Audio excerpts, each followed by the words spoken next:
Hello guys, welcome back to our channel Easy Fix Tech Tips. So guys, in this video I will tell you that how you can install WinRAR 64 version, and the version is 701.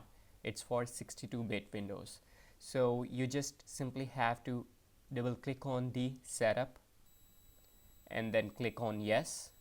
After that it will ask where you want to download. By default I want to download it in C drive, so I will click on yes, and I will enable all these extensions so I can open all these kind of extension in WinRAR. So I will click on OK, then I will click done. So guys, that's how you can install the WinRAR in your laptop, in your Windows, or in your PC, whatever, wherever you want.